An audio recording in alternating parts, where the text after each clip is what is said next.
There are moments in life that break you so completely, so thoroughly, that you can pinpoint the exact second your before became your after. For Stella Monroe, it was 9:47 p.m. on a Tuesday in October. She was standing on the red carpet of the Griffith Observatory, cameras flashing like 1,000 tiny knives, wearing a gown that cost more than most people's cars.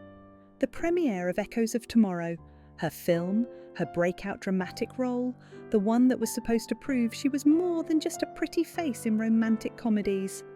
Her fiancé Marcus stood beside her, his hand on the small of her back, his smile camera-ready and perfectly calculated. Marcus Chen, action star, Hollywood's golden boy, people's sexiest man alive 2 years running. They were the couple everyone envied. The couple that graced magazine covers with headlines like Hollywood's perfect love story. Estelle smiled for the cameras. She'd been smiling for so long she'd forgotten what her real smile felt like. Stella, over here. Marcus, kiss for the camera. When's the wedding? Marcus leaned in, whispered in her ear. Almost done, babe. Then we can ditch for the after party. His breath smelled like the whiskey he'd downed in the limo. She nodded, smiled wider, the smile that had sold $100 million worth of movie tickets. Then she saw it, through the crowd, past the velvet ropes, in the corner of the courtyard, Marcus, or rather, another Marcus. No, wait, that was Marcus, but he was supposed to be right. She turned. The man beside her wasn't Marcus, it was his publicist, James, who'd been guiding her along the carpet. She looked back toward the courtyard. Marcus was pressed against a wall, kissing someone. Not a polite kiss, not a performative kiss for cameras. A desperate, hungry, all-consuming kiss. Estelle's breath stopped. The woman in Marcus's arms turned slightly, her face catching the light. Emma Sinclair. Estelle's best friend since their first audition together 12 years ago. Emma, who'd been her maid of honour at the engagement party. Emma, who knew every secret, every fear, every dream.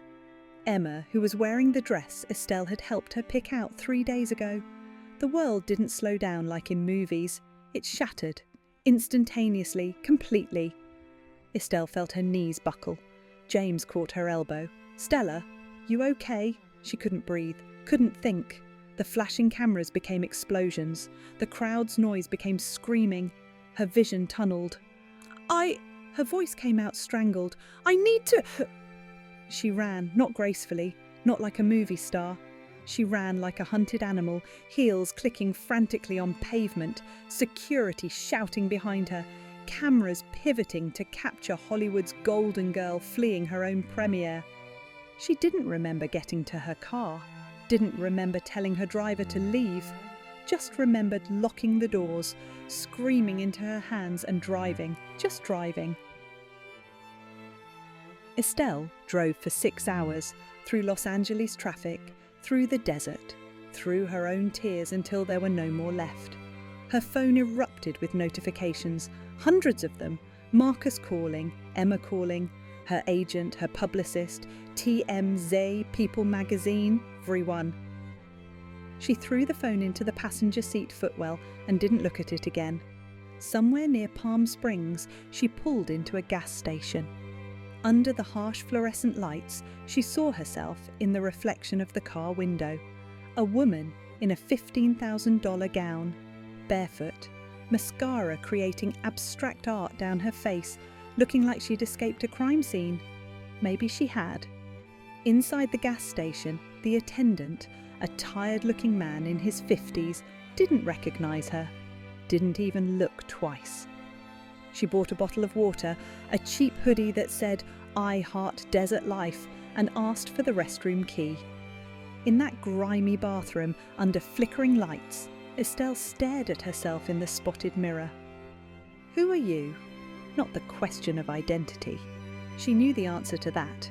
Stella Monroe, Hollywood actress, rom-com queen, fiancée to Marcus Chen, best friend to Emma Sinclair, daughter of Diana and Robert Monroe.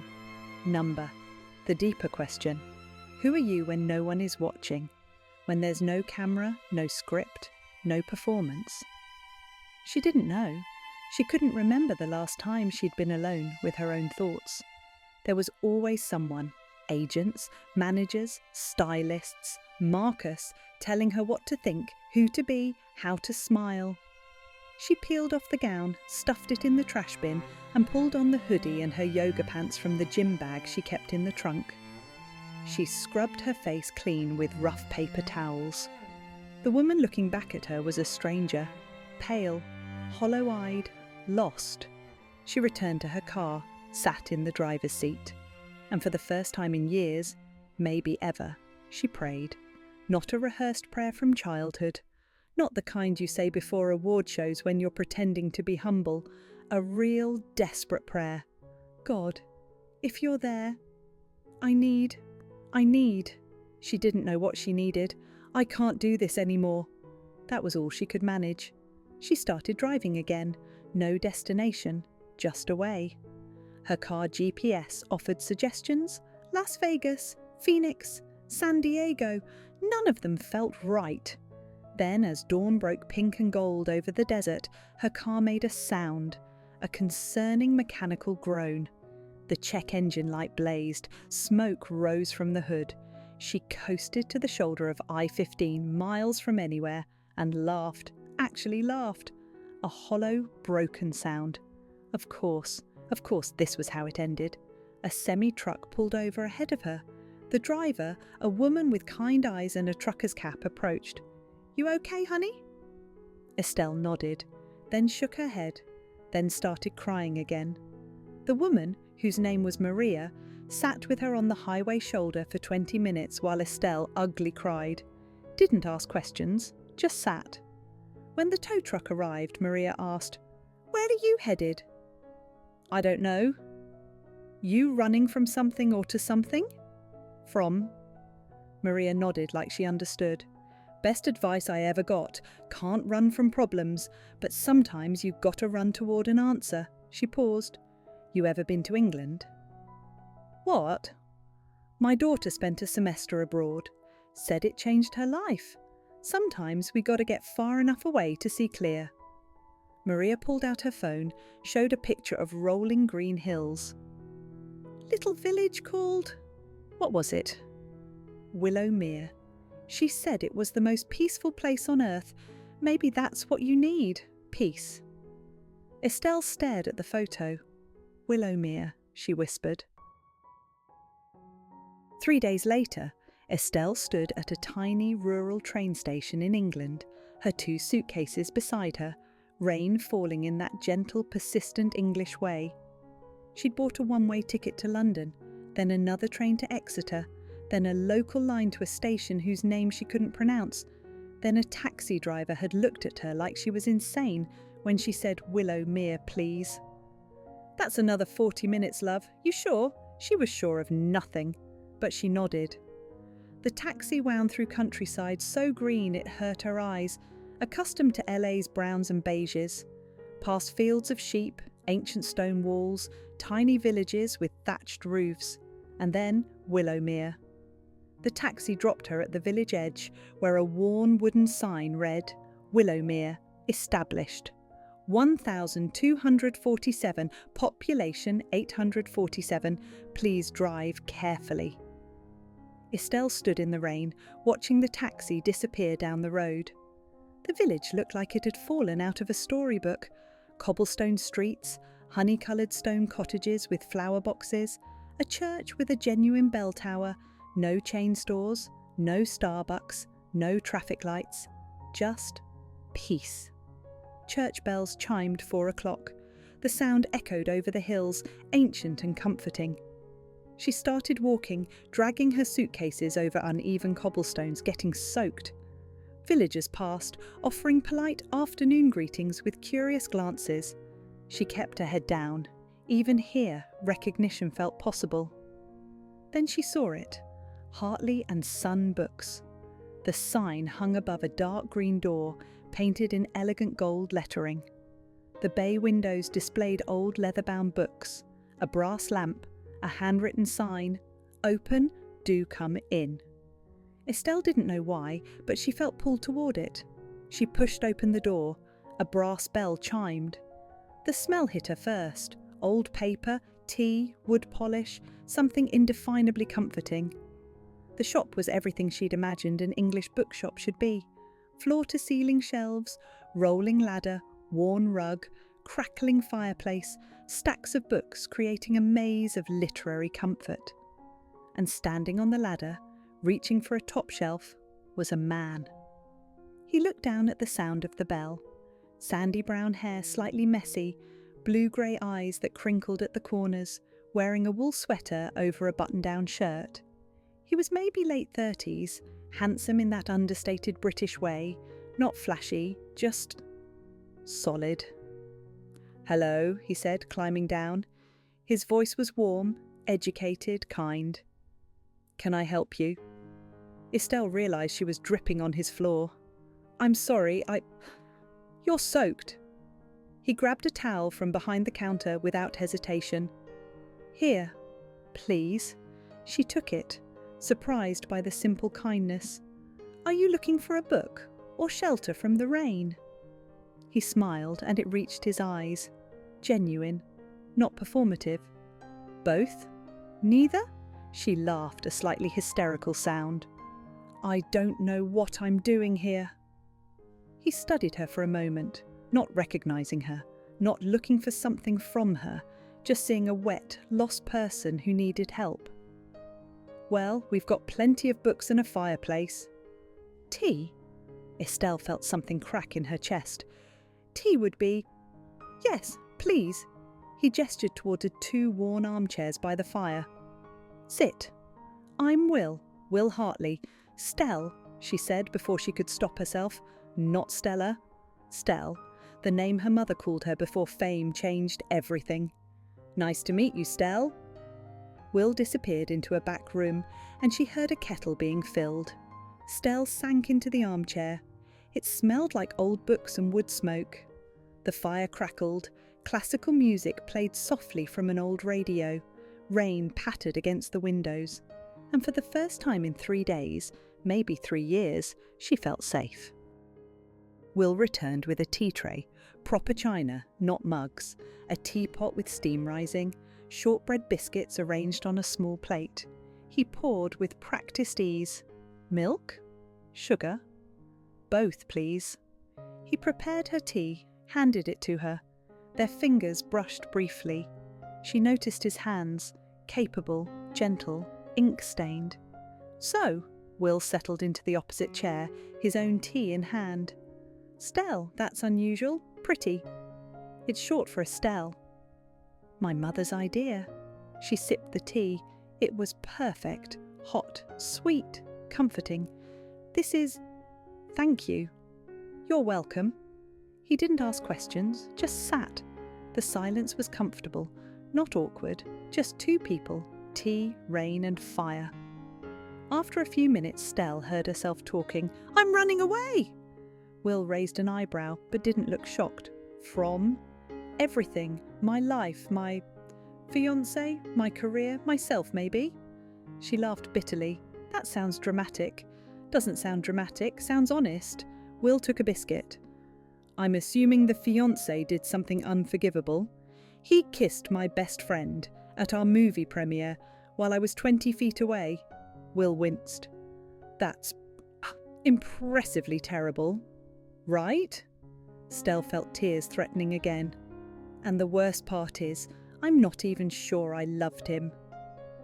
We were supposed to get married because it looked good, because our agents said we were a power couple, because everyone expected it." She wiped her eyes. "How pathetic is that?" "Not pathetic. Sad maybe, but not pathetic." They sat in silence again. The fire popped. "Can I ask you something?" Stell looked at him. "Do you always invite strangers to tea?" Will smiled, but there was sadness in it. "My wife died 3 years ago. Cancer. She was everything good about the world." He looked at the fire. "After she passed, I was angry. At God, mostly. Catherine was the faithful one, sang in the church choir, volunteered, prayed for everyone. I was just along for the ride, I suppose. And then she got sick, and all those prayers seemed pointless. "I'm sorry," Stell whispered. "Thank you." Will turned his teacup in his hands. "For a long time I shut everyone out, closed the shop most days, barely ate, barely lived. My father, Arthur, he's the village deacon, finally sat me down and said, 'William, Catherine showed you what love looks like. Are you going to honour her by becoming bitter?' That woke me up. Did you stop being angry at God? No, but I stopped being angry at people, started opening the shop regularly again, started saying yes when people needed help, started being kind to strangers who show up soaked and lost." He met her eyes. Because maybe that's what faith actually is. Not having answers, just showing up anyway. Stell felt tears spill over. Real tears, not the pretty kind for cameras. "I don't have faith in anything," she said. "I've spent 10 years pretending to be people I'm not. Playing roles, smiling when I'm miserable, dating men because they look good on my arm. I don't even know what I actually like or want or believe." Will handed her his handkerchief, an actual cloth handkerchief, like from a different era. "Then maybe that's why you're here. To find out." They talked for 2 hours. Will told her about the bookshop, how his grandfather started it in 1952, how his father Arthur ran it for 40 years, how he'd taken over a decade ago. About Catherine, how they'd met at university, married young, had 18 good years. About the village, every quirky character, every tradition, every secret. Stell found herself telling him things she'd never told anyone. Not the Hollywood stories, the real ones. How her mother had been an opera singer whose career was destroyed by a vicious journalist when Stell was 10. How her father checked out emotionally after that. How she'd gotten into acting to save her family financially, and then got trapped in the fame machine. How she hadn't spoken to her parents in 3 years because they reminded her of failure. "My mother wanted me to be an artist," Stell said quietly. "Not a celebrity, an artist. But I chose money and fame instead. I think she's ashamed of me. Or maybe she's just sad she lost her daughter to a world that doesn't care about her." The words hit Stell like a physical blow, because he was right. The shop's door chimed. An elderly woman entered, shaking rain from her umbrella. She was elegant, silver hair in an updo, pearls, lavender twinset, sharp, intelligent eyes. "William, I'm here for my order." She stopped, seeing Stell. Her eyes widened in recognition. Stell's heart sank. Here it comes. But the woman simply smiled gently. "You must be new to Willowmere. I'm Eleanor Pemberton." She extended a hand. Stell shook it, confused. "Stella Monroe." "Lovely to meet you, dear." Mrs. Pemberton turned to Will. "I'll just grab my books." "Take your time." Will fetched a paper bag of books from behind the counter. Mrs. Pemberton paid, then turned back to Stell. "Forgive an old woman's nosiness, but do you have lodging arranged?" No, I just arrived. The inn is closed for renovations, I'm afraid, and the B&B is fully booked for a wedding." Mrs. Pemberton tilted her head.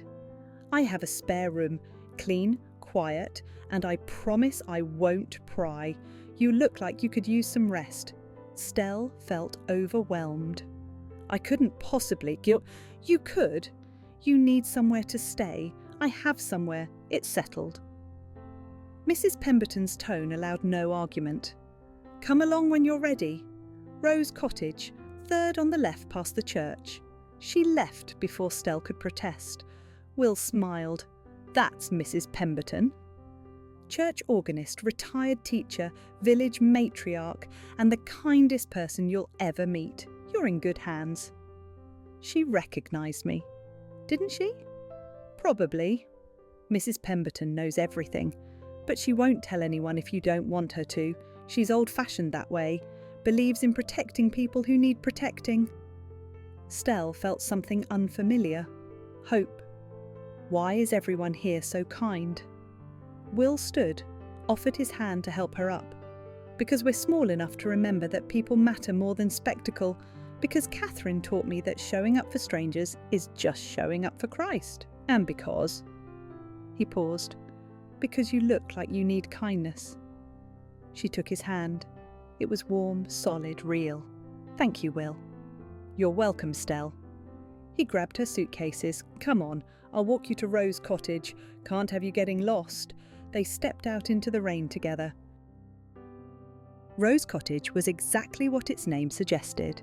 A charming stone cottage with climbing roses, dormant for autumn, a pale yellow door, and windows glowing warm and welcoming. Mrs. Pemberton opened the door before they could knock. Come in, you'll catch your death. The interior was a grandmother's dream, floral wallpaper, chintz furniture, a piano covered in sheet music, bookshelves everywhere, the smell of something baking. I've put the kettle on, Mrs. Pemberton said, taking Stell's coat. And there's shepherd's pie in the oven. You look half-starved, dear. Will set down the suitcases. I'll leave you to get settled. Thank you, Stell said, for everything. Will nodded. For a moment their eyes held. Something passed between them. Understanding, connection, possibility. Then he was gone, door closing softly behind him. Mrs. Pemberton showed Stell upstairs to a cosy guest room. Floral bedspread, white iron bed frame, lace curtains, a bookshelf with classics, everything immaculate but lived in. Bathrooms there, fresh towels in the cupboard. Take your time settling. Mrs. Pemberton paused at the door. I won't ask questions you don't want to answer. But if you need to talk, I'm a good listener. Why are you doing this? Stell asked. You don't know me. Mrs. Pemberton smiled. Because Jesus said, I was a stranger and you welcomed me. Because every one of us has needed sanctuary at some point, and because... She looked at Stell with those sharp, kind eyes. I know what it's like to be pursued by something you can't escape. You're safe here, dear, as long as you need. After she left, Stell sat on the bed and finally let herself fall apart. She cried for Marcus's betrayal, for Emma's treachery, for 10 years of living a lie, for her broken relationship with her parents, for the emptiness of fame, for not knowing who she was, but also, strangely, for relief, for this village, for Will's kindness, for Mrs. Pemberton's sanctuary, for the possibility that maybe, there was another way to live.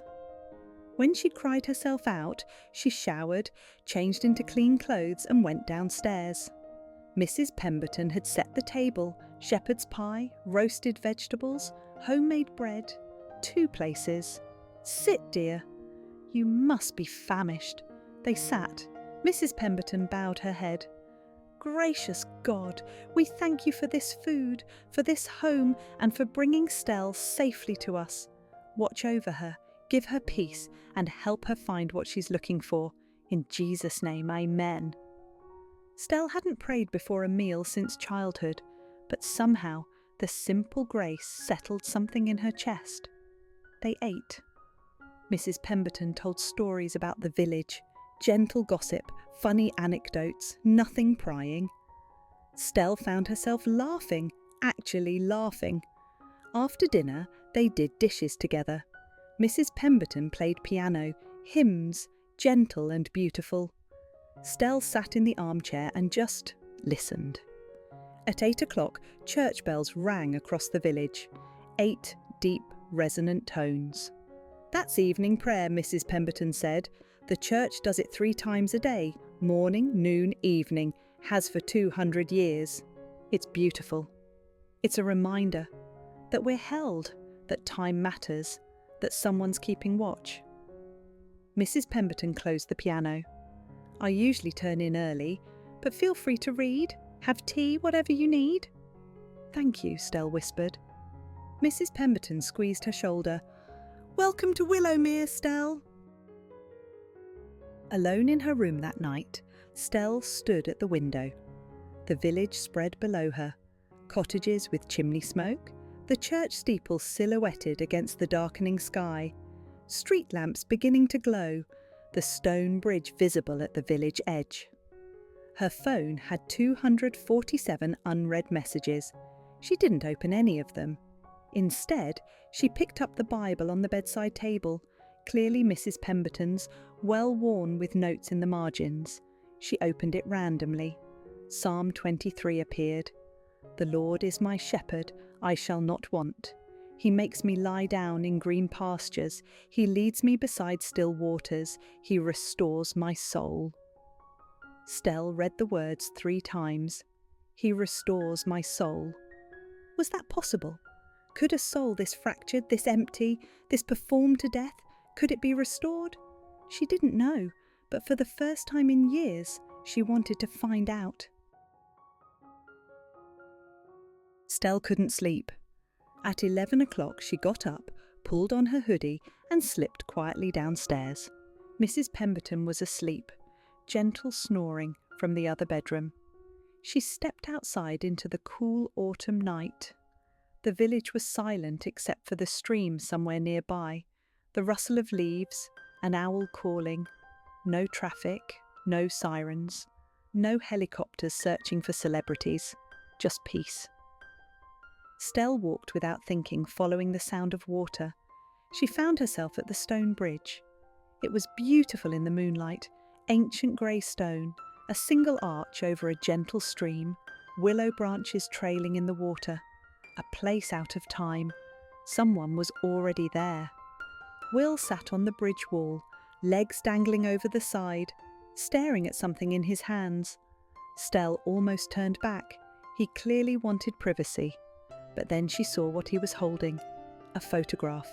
Even from a distance she could see it was the woman from the bookshop mantel, Catherine.